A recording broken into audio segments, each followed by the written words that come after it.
The last part we're going to create for activity 5.8 is going to be using primarily the loft command.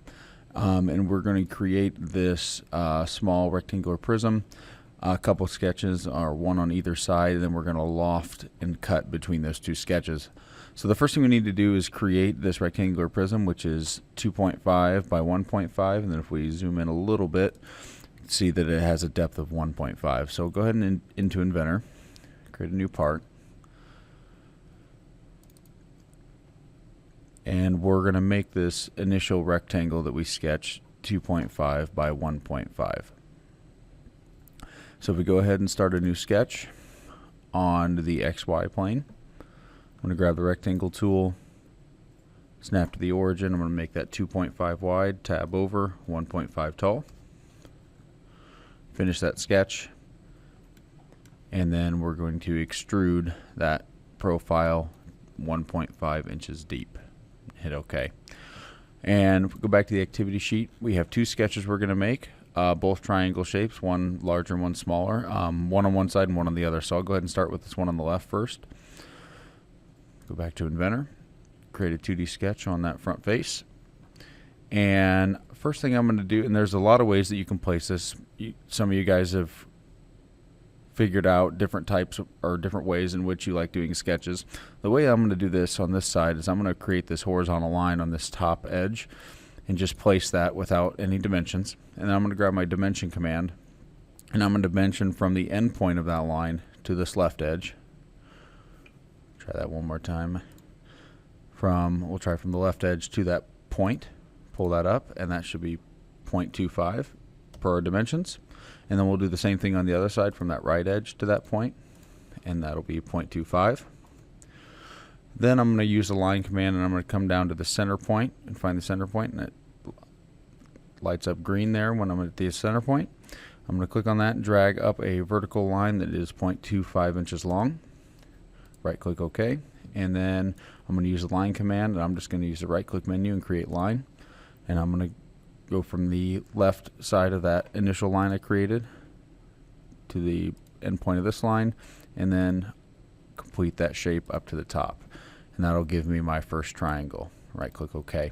Now I'm going to go ahead and finish that sketch, rotate around to the back side and create another sketch on the back side, and that sketch is going to look like this one here on the right, so 0.5 inches in from the left and right, and then 0.75 inches up from the bottom. So I will go ahead and go back to Inventor, and I'm going to do the same thing again, just a horizontal line. I'm not going to dimension it. I'm going to use the dimension command from the left side to that point. That should be 0.5. And same thing over here on the right, 0.5.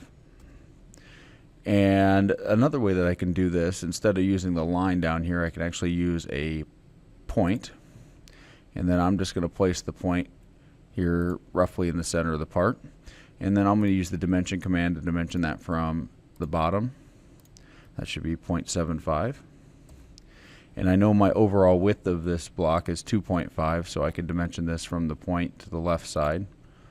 And it's already in the correct spot, but I'll go ahead and put 2.5 divided by 2 just to be sure. And then I can use my line command to connect those endpoints of this line with that point. Connect that up to the endpoint there. Right click OK. And once I do that, I'm ready to use the loft command. So I'll grab loft command under the create panel, and I need to click on for each of these I'm going to select, I need to click on the sketch and then the profile. So I'm going to click on the sketch first, which is the actual physical sketch, and it highlights white. And then I want to select the profile I need, which is not working for some reason. Let me try the other side here first. Try the loft command, click on the sketch and the profile. That works that time. And then once I do the first one, I'm going to click it to add in the loft panel, and I want to click on the sketch, and it's not letting me select that. So let's go back to that sketch and take a look and see what the issue might be. Go